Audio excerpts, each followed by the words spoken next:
Hello and welcome to another episode of the Creatives Assemble podcast. I am Liam London, author of The Shifterverse, an epic sci-fi audiobook series found here on YouTube, but we're not here to talk about that today. Today we're here to talk about my guest.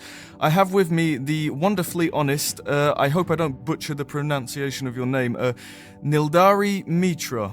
Is that correct? It's Niladri Mitra. Niladri Mitra. Yeah. It's very good to have you on, my friend. And we're here to discuss your pleasure. book today. Yes, absolutely. The pleasure's mine as well. So, we're here to discuss your latest book, Beyond the Grey Line, which is an anthology of short stories, if I'm what I've seen is correct. But before we get into that, I just wanted to ask you a little bit about yourself. How long have you been writing? What's your favorite genre? Do you see yourself as a professional, semi-professional, or are you more of a hobbyist? What's your background in writing, and a little bit about yourself, if that's okay? Okay, so I was born and raised in Calcutta. So I wasn't an exceptional student. I was a pretty average student, and my hobbies were mostly into sports. I liked sports, and I wanted to become a cricketer. But that didn't work out. And thankfully, I had another passion, which was writing. I was always drawn to literature, and I used to read a lot.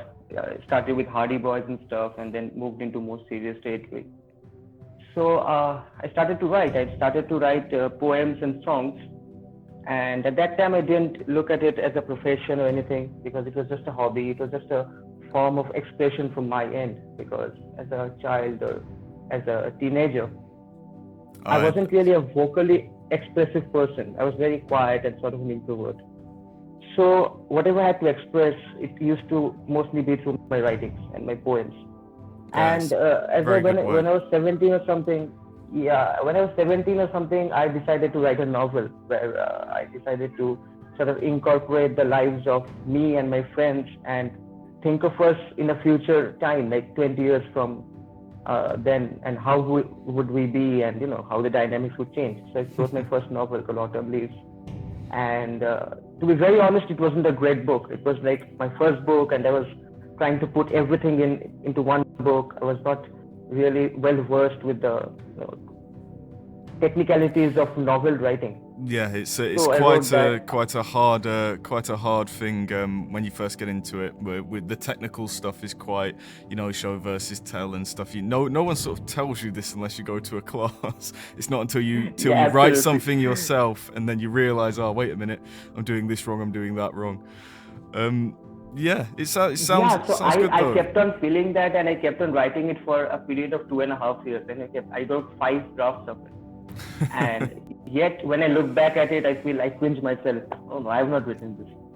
So that's why I don't talk about it much, actually.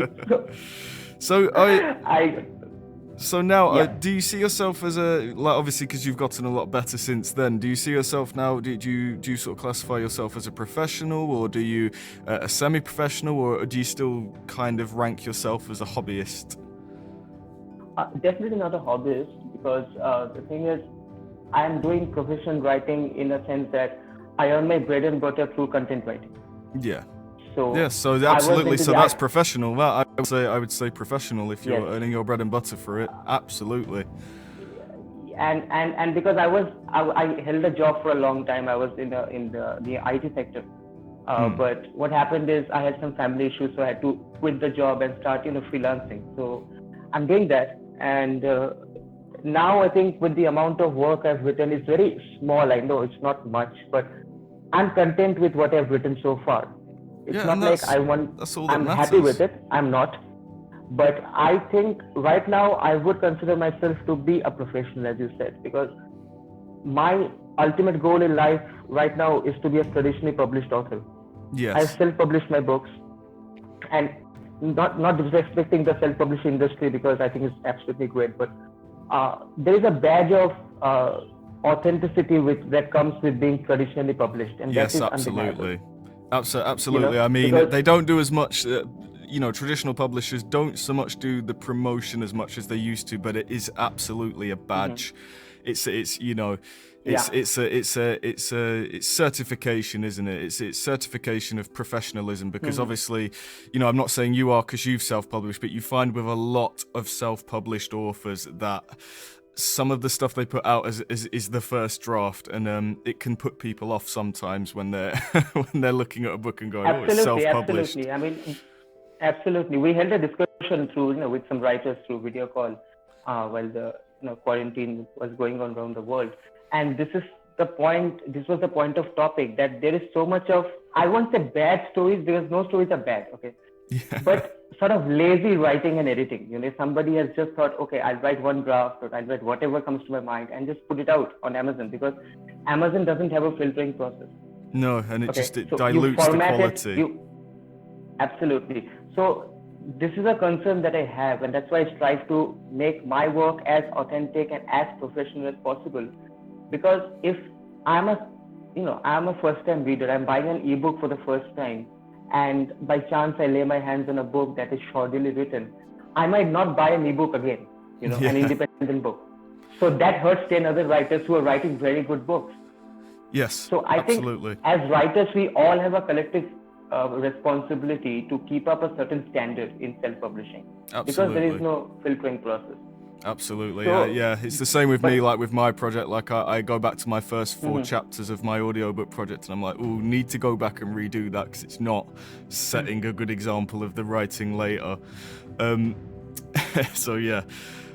What I don't find, actually, to be very honest, what I don't find in many writers, young and old alike, is that the most important thing that I personally feel that a writer should possess, and that's patience. Yes. You cannot put out a work overnight, or in a span of a fortnight. You need time. You need to go keep at it for months.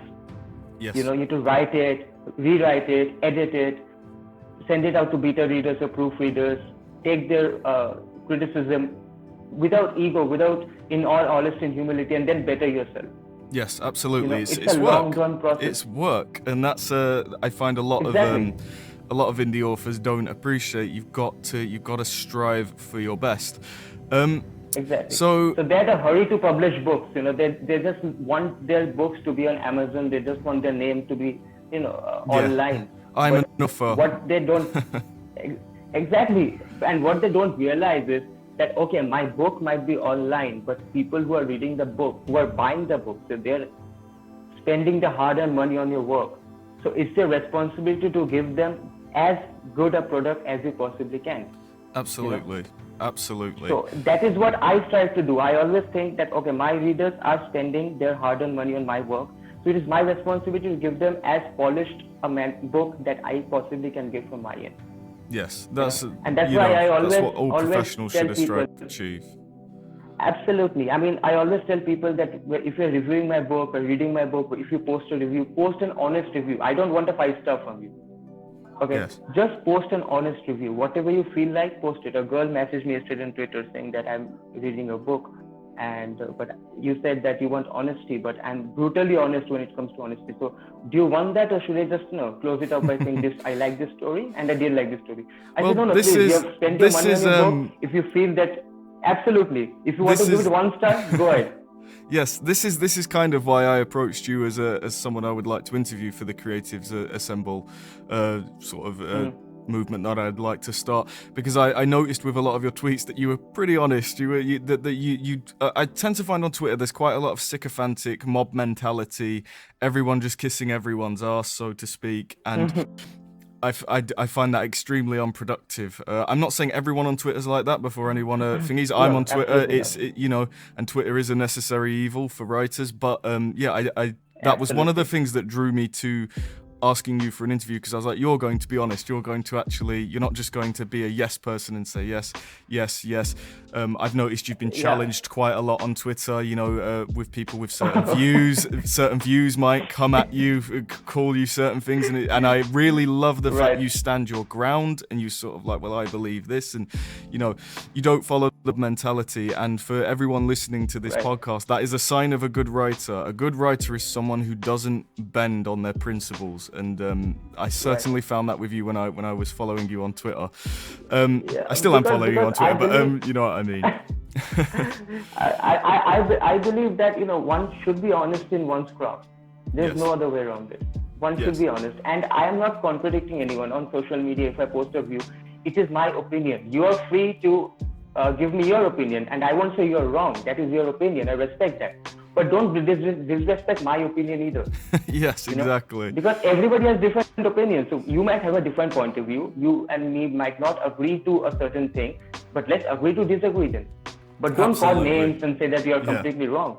Yeah, and I find that kind of unbearable on Twitter. It's why I haven't invested a hell of a lot of time yet myself, because I take one look and I'm like, oh, Well, on the positive side also, I've also found a lot of people who are very interactive and who are very respectful of your point of view. Yes. Oh yeah, there's I've plenty of interacted with lovely many people on Yes, Twitter. absolutely. Yeah, there are loads of lovely Absolutely. people on Twitter. I don't mean And it I've to had say that everyone's like and that. I've had loads of help from people on Twitter. To be very honest, people have come forward saying that we want to review your books, we want to interview you. I'm sending you, on our website. We held a bit of a sort of a Zoom call session. A couple of episodes we held, and people really appreciated that they came and participated. Yes, And, absolutely, and I appreciate you coming on here. Just before we get into your work, I'll just ask you a couple of sort of fun questions that I think that it says a lot about a person. What's your favourite genre to write, or what's your favourite genre that you appreciate? To write, I think, I always try not to think of the genre when I'm starting a story, because I always feel that dilutes the story in my mind. I write a story and then I see that, okay, in which genre is it falling into? Yeah. So that's why I've written a drama, I've written a sort of a thriller. My novel, Letters of Nine, which is on Amazon. It's about a serial killer, and it's a very psychological story. So I've written a book of poems and now short stories. So I try not to be bound to one particular genre. Awesome. That sort of, but I do have a preference of writing a bit of serious stuff, like a bit of sci-fi and supernatural and suspense. Oh, there's nothing wrong with that. Nothing wrong with supernatural stuff at all. Is that the sort of stuff you also like to read? Do you gravitate towards sci-fi and horror and supernatural stuff? Yeah, I do actually. But as a reader, I like to read almost every genre, except for perhaps mushy romance. Yeah, they have a. Yeah, I don't I don't know if I can even class that as writing. It's more like a literary porn, isn't it? Really, yeah. It's very difficult to but get a lot on of with. what happens is, when I say this, a lot of people think that as a writer reader, I'm against love stories. I'm not. What I believe is, a love story should be in a broader context, because our lives aren't completely dictated by love. It is, but if we are in love with a person, that person is a part of our life, but not our life itself. Yes, so absolutely. In a story also, a love story should be in a broader context. Yes. But only those girl meet boy, they have problems and family against us, And I'm being an Indian, I've seen a lot of Bollywood movies and, that kind of stuff. I'm not really, I can't really digest that. Otherwise, I like everything. I like suspense, mystery. I read a lot of autobiographies. I love that. Brilliant. Who's your favorite author? Who's your favorite writer, favorite author, poet, whatever? You can't pick yourself. That's the only rule. It's tough to really say, but one writer that I have a lot of respect for, and I love the way he used to write, is Sidney Sheldon. Brilliant. I'm a huge Sheldon fan, because you read a Sheldon book and it's almost like watching a movie. It was so cinematic, his writing. Brilliant. And love that. But there are lots. I'm a huge Sherlock Holmes fan, So of course Conan Doyle. I loved Charles Dickens. I loved his. Nobody could sketch characters like Dickens. And then Agatha Christie. I mean, amazing. Brilliant. And then being a Bengali, Rabindranath Tagore is a huge influence on me. Brilliant. Being a Bengali. Is. Excellent. Very, very good taste. Then you seem to pick quite intellectual authors. I'm sure there are a couple of authors I'm missing out, but it's very difficult. I love John Grisham as well. So yeah. And lastly, on the personal side, who's your favorite fictional character? Without a doubt, Sherlock Holmes. Brilliant. That's an excellent Absolutely, choice. without a doubt. I love there was no hesitation there whatsoever. It was nope, Sherlock Holmes. Absolutely not. Mine's Luke Skywalker, just because I know he's not a literary character, Okay. but just because I'm a sucker Yeah. for heroes' journeys, and he's the sort of the most on the nose hero's journey character that I've ever sort of seen. The epitome of that, absolutely. Yeah.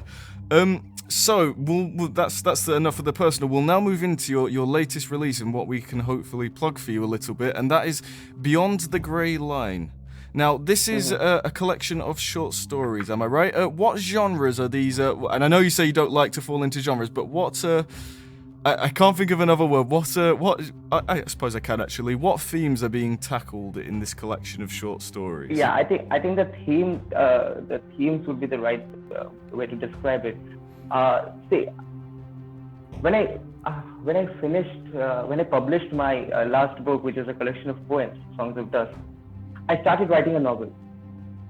But what happened is, I sort of was in the first draft. I think I'd written 4 or 5 chapters. When I sort of found myself, I was having a lot of stories in my head. Okay, so I had to write them, and I couldn't have incorporated them in my novel because it was dealing with a completely different topic. So the thing is, for the past couple of years or 3 years, I have found myself increasingly fascinated by the concept of time, and I have always been a big fan of the supernatural and paranormal stuff. So I had to tell these stories. It was in my mind, and being a writer yourself, I think you would understand that once a story is in a system and you don't write it, put it on paper and write it, it's like acidity, Yeah. It's really bad. So, Absolutely.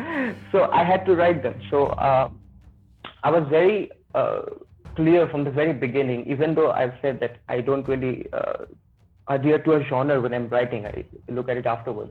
But here I was very clear that all my stories would have a certain overarching theme, which is of time and the supernatural, blended with other aspects as well. So in most of the stories, I think in all of the stories, there are 12 stories in the book, and in all of the stories, you would find that there is a maybe at times subtle, at times not so subtle hint of time and supernatural. That's sort of the overarching theme. That sounds absolutely fascinating. Time is a very neglected topic, I think. In apart from obviously time travel stories, which are just really messy, it's a very neglected concept. There are a couple of time travel stories in this collection as well. But yeah, I think it's a very neglected topic. So I think you picked a very good topic there. What was the inspiration? Was it literally just these stories are going over and over in my head, or did you see something or did you have a life experience where it impacted you enough to sort of spark these stories in your head? Not exactly. I don't think so. I mean, I try to write my stories as impersonally as possible. My poems are a completely different thing. They're very personal. Yeah. But stories I try to be, because if I become too personal in it, I feel, and that is my personal process, I feel like I lose the objectivity of it. Yeah. So I try to keep it as impersonal as possible. So it was not personal, but see, what happened is I really wanted to tell stories that has the, as I said, as the themes of time and supernatural. And so I really wanted to explore these two things mainly, along with a little bit of psychological, because I'm a sucker for psychological stories. I really wanted to explore that in as many different ways as possible, with as many different point of views as possible. I suppose that would require a an impersonal approach, because if you're I tend to find a lot of authors when they want to discuss a concept, when they're sort of putting their person into it, they're sort of they're making it personal. They tend to only put across their view, and if you want to put across a variety of different views, you kind of need that impersonal approach. You need to get out of your own head, I suppose, don't you, to tackle that. Right, absolutely. And the good thing about dealing with things like time and supernatural, what it does is it gives you a big canvas. You can really let your mind flow, because these are not things that happen in our daily lives, to be very honest. Yes. Okay. So whenever writing a story, you expect the reader to have a little suspension of belief, Yeah. or suspension of disbelief rather. Mm-hmm. So you can really play around with that because it gives you so much of scope to take your stories to so many different levels. Yes. You don't really have to adhere to a set pattern. If you're writing something as non-fiction or something that's very a sort of slice of life story, you cannot put in things that would be illogical. But here, you can make the illogical things seem logical in the context of your story. Absolutely, it's yeah. I think people gravitate towards that, especially Exactly, with the because we supernaturalists. all try to exactly, for a lot of people, for me also, reading a book is a sort of gateway to an escape route to a sort of a fantasy world.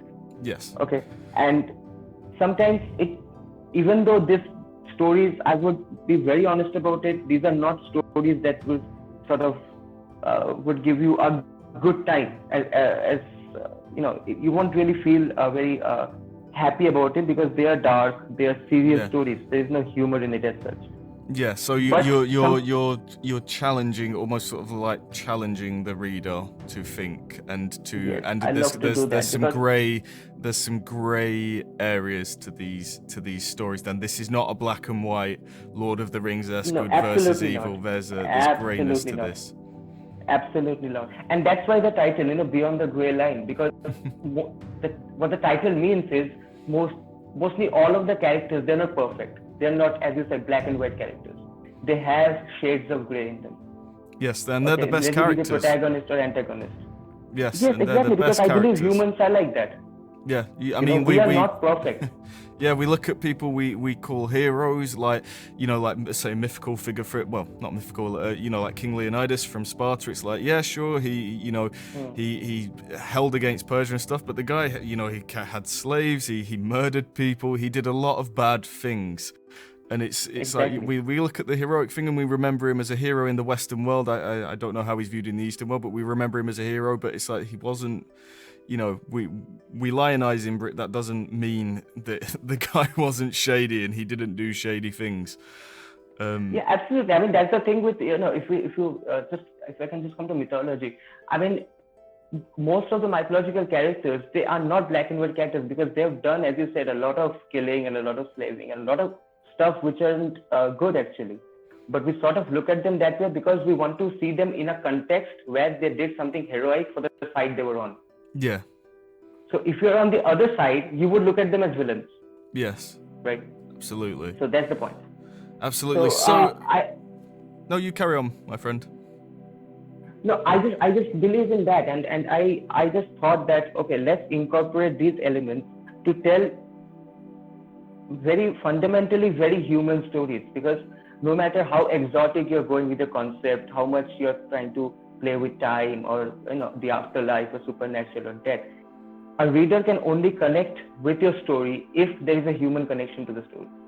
Absolutely. I mean, that's why Game of Thrones is so big. People don't really, the fantasy elements of Game of Thrones are sort of shoved to the side. People really care about the characters, and I think it's a wonderful place to start when you're writing a story. It's wonderful having these wonderfully, like you say, exotic worlds and fictional scapes to explore. But Exactly. without characters you can attach yourself to, it just becomes, there's a disconnect. Exactly. I would like to give the reference of the Terminator movies. Okay, if there were only machines, like how the exoskeleton was, without Arnold Schwarzenegger. Okay, if there were the only machines, we wouldn't have cared about the movie.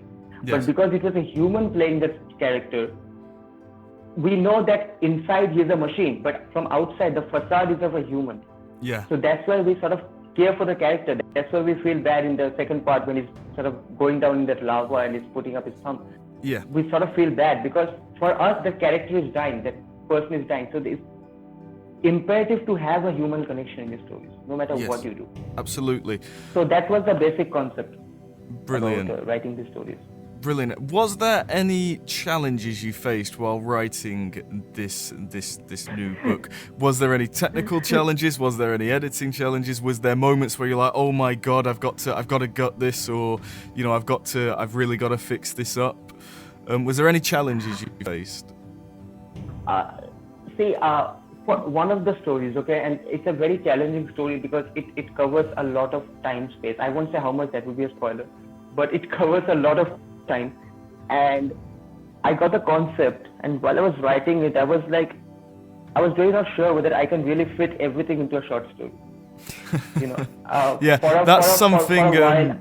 Sorry, yeah, that is something I tend to find, like, writing a short story. It's not more difficult than writing a novel, but it's more difficult in certain aspects. It's like it's more difficult in terms that it presents a different challenge. Like with a novel, there's moments in novels where you're like, oh, I can't explain this now because it'll ruin the scene, so I can always explain it later on.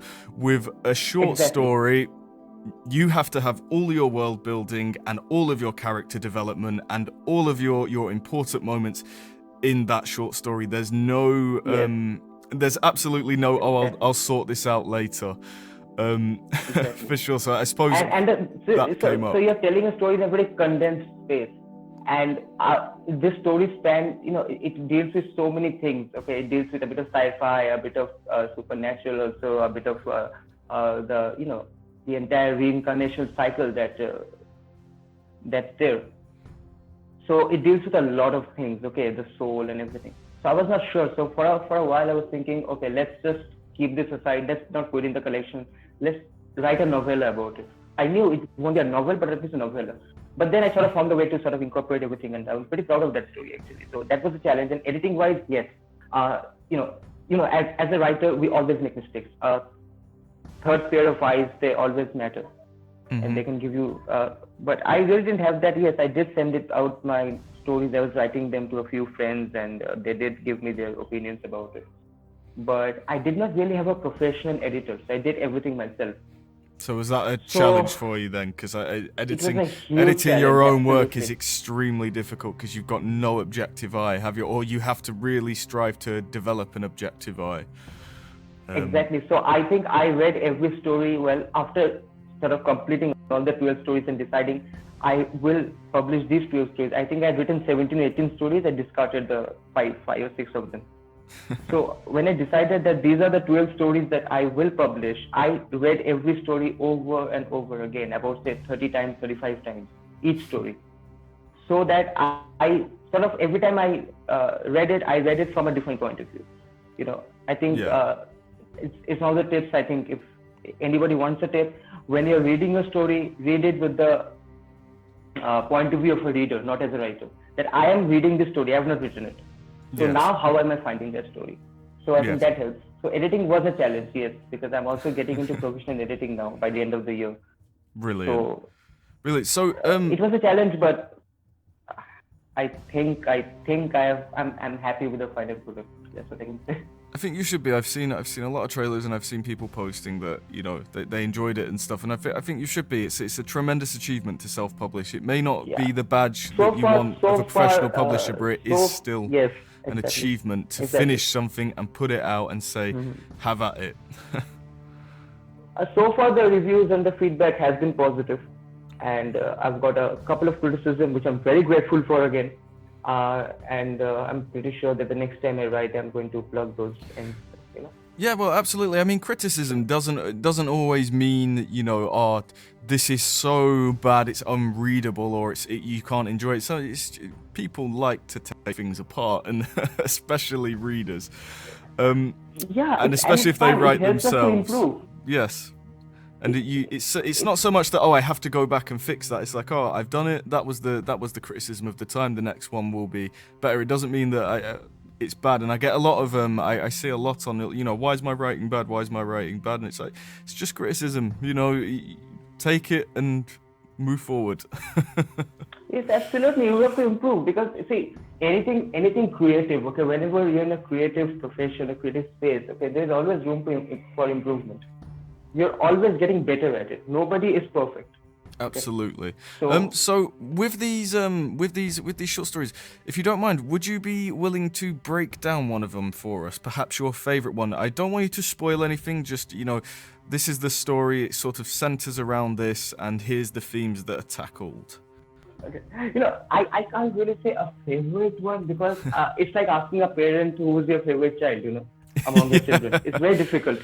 You can't do that. It has all been a product of your mind, and it has come out from you. So it's difficult to say that this is my favorite one. But yes, there are a few that I'm proud of as a writer. Yeah, I That gave suppose me I the suppose most the joy. reason I ask is because I work as a sound engineer for my actual job in a studio, and I have obviously Okay. bands and singers and stuff, and they come and they have their albums, and I tend to find that their favorite song on their album tends not to be the song that others resonate with. So I always think it's interesting what was the Yeah. creator's favorite, and then what actually becomes the favorite, because it's often the one you don't think, when it's not corporate anyway, at least when it's not a think tank creating the product and saying, right, this is going to be the hit. Yeah, yeah, absolutely. And but so there, I think there are two stories that I think are my top favorite because I'm proud of them. Okay.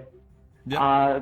The one is that I was talking to you about. It had a lot of time travel and a lot of it concerned the whole reincarnation cycle and everything. So I tried to juxtapose a bit of sci-fi with spiritualism, because reincarnation as a concept is a very spiritual concept. It doesn't fall in the spectrum of science or anything like that.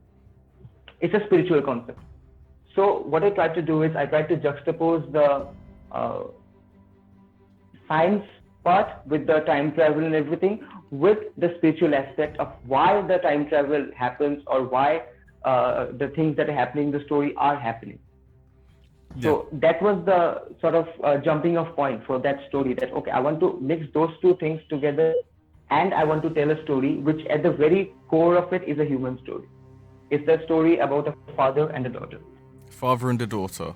But yes, absolutely.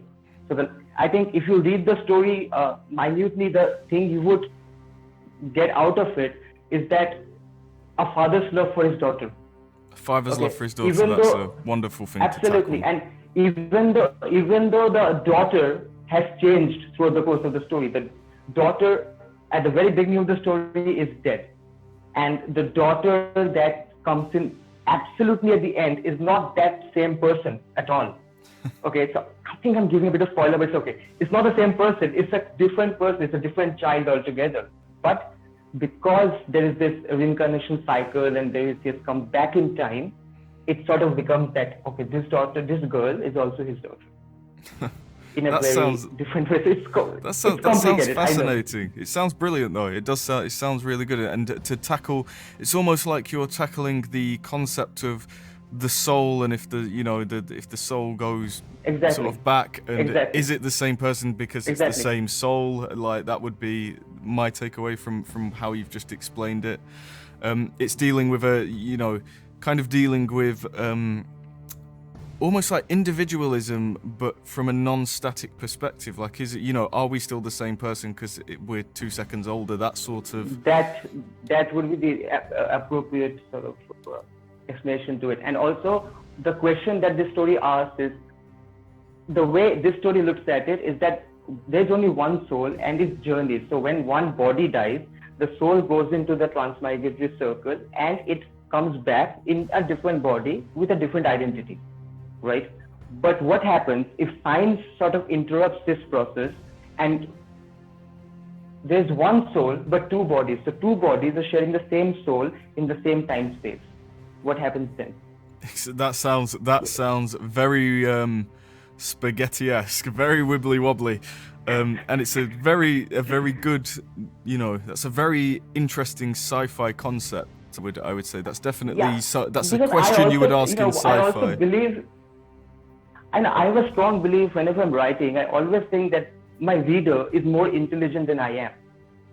Okay, so I trust my reader to understand what I'm trying to say without spoon feeding it to them. I don't, as a reader, when I'm reading a book, I don't like a lot of exposition. I don't like the sort of writer telling me that what is happening at every moment. Yeah, I want to invest my own brain into it. Yeah, it can Exactly. absolutely, Same in a movie. absolutely When ruin things. When I'm consuming a story, let me invest myself in the story. Let me use my own mind and intelligence to grasp what the person is trying to say. So I'll give them pointers, but I'm not spoon feed it to them. Yeah, say that more is my with approach less. to writing. Say more with less. And sorry. Say more with less. Yeah, say more with less. Absolutely, because you can't. The moment you're explaining too much, it becomes like a sort of a monologue. I want my stories to be a dialogue between me and the reader, even That's though I an don't know who the excellent reader way is. of putting it. That's a brilliant Okay. way of putting it. And there's one more story. If I have time, there's one more story I would want to just Yeah, touch absolutely. upon. And that's the first story that's there in the book, and the first story I wrote for this collection. It's called The Hole in the Wall. And when I sort of conceptualized this story, I realized very early that I cannot write this story in a linear fashion. It cannot be written that way, because it's a deeply psychological, eerie sort of a story. It takes place in one apartment between two flats, okay, between one flat and the adjoining flat. So I knew it very early while I was sort of writing down the concept of it. Even though I'm not a plotter, I'm a pantser, but still I wrote down bits and bobs of that story first. So I wrote it in a completely non-linear fashion. And when I was I had never written a story in non-linear narrative. So I did a bit of research, and I Googled, read a few articles, and everywhere, mostly what I read was that if you're writing a non-linear story, as a writer, write it in a linear fashion, and then you chop and change the scenes. Yeah.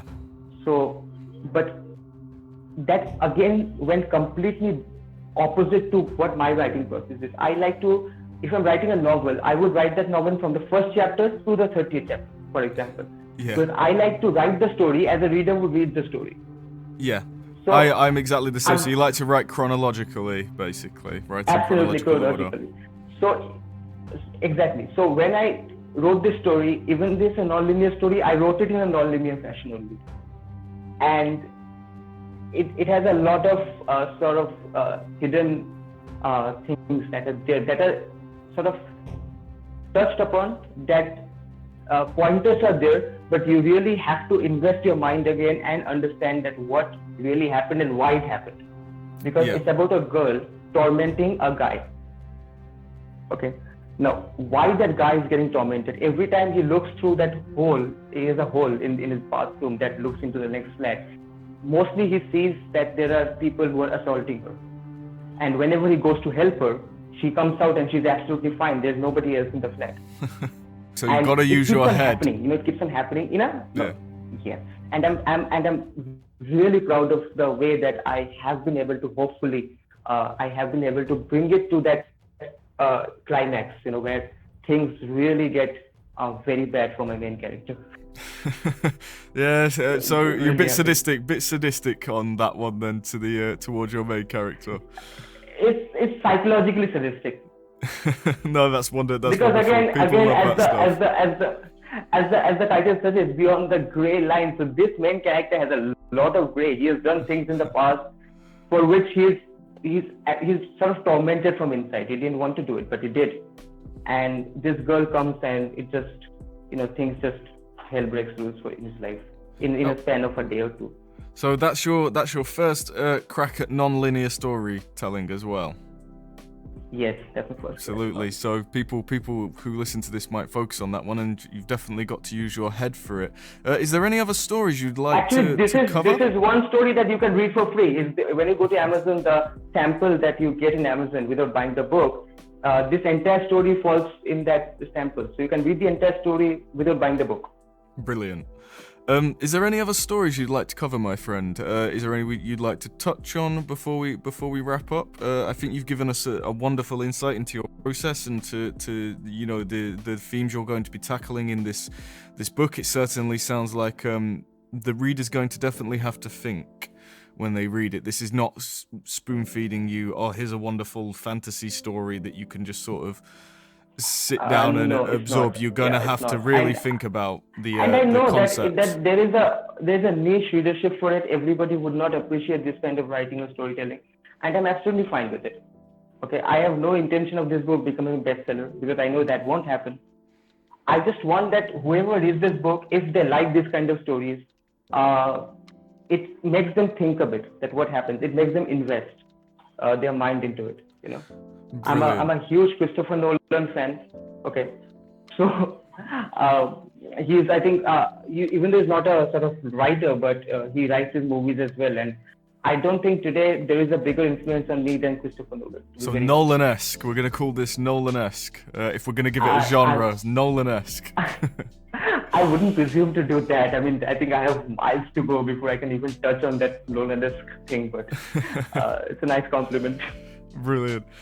Do you have any plans for any follow-up books for this? So carrying on beyond the Grey Line, do you plan to follow it up, or are you sort of right? This is in the this is on the shelf. This is in the chest, or however you want to describe it, and we're moving on to a fresh project, or do you plan to follow this one up at all? Yeah, I'm definitely moving on to a fresh project. I'm not good at sequels. If ever I have a story that needs to have a sequel, I'll definitely write that. But as of now, there are no plans. And these are all short stories, so the stories are not connected. They're not connected with each other in the book itself. So there's no way I can sort of take it forward. Yes, I might write short stories later on. It might fall in the same genre or a different genre. I'm not sure. But that would be a completely standalone work. Yeah, so no plans to sort of follow up these stories presented here. Absolutely. These are what they are. You need to take them as they are, and if there's questions unanswered, you've got to go and answer them yourself. Yeah, absolutely. I'm going to start working on a novel from I think this month or next month. So I think it'll take me a year and a half to complete that. Brilliant. So I have a couple of ideas in my head. One is a bit of a drama set with a bit of conspiracy, that sort of a thing. The other is a sort of a murder mystery, a sort of serial killing that again would touch a bit on time and the concepts of it. Yeah. So I'm still deciding on which one to go forward with. I asked the question on Twitter, and most of the people said that you should go with the sort of it's actually a rape drama. It's a survival drama of a rape victim. Brilliant. So most people said that, so I'm still trying to think that, okay, which one should I go for first? So whatever, I'll start working on a novel by this month, or at the most by October. Yeah. Excellent stuff. So we'll wrap it up there, guys. I would like to say a very big thank you to Niladri Mitra. I'm sorry I keep mispronouncing your name. It's just the British in me. But I would like to say a very big thank you to him for coming on to this episode. His book, Beyond the Grey Line, is available on Amazon. I think you can buy a physical copy, can't you? And there's also the ebook copy. We will leave a link to that below. Is there any other... we'll also link your Twitter. Is there anything else you would like to plug while we're here? Any other books? Any other projects you'd like to spam while we're here? Okay, it's your chance. If you go to Google and just search Niladri Mitra author, you would find all my links. Okay, I'm there. Brilliant, so, absolutely brilliant. You would get that, absolutely. Well, thank you very much for coming along, my friend Niladri. I said it right that time. It's my pleasure, absolutely. Thank you for having me. Absolutely. Thank you. I'll leave a link to my stuff too, but I'm not going to plug myself. This is Niladri's video. I do a sci-fi audiobook here on YouTube. Go check it out. The writing is rough, but it is entertaining. And please bear in mind I'm dyslexic, so... apart from that, I have been Liam London, and we've had Niladri Mitra. Thank you very much, and I hope you all have a wonderful day. Go and buy his book. Thank you.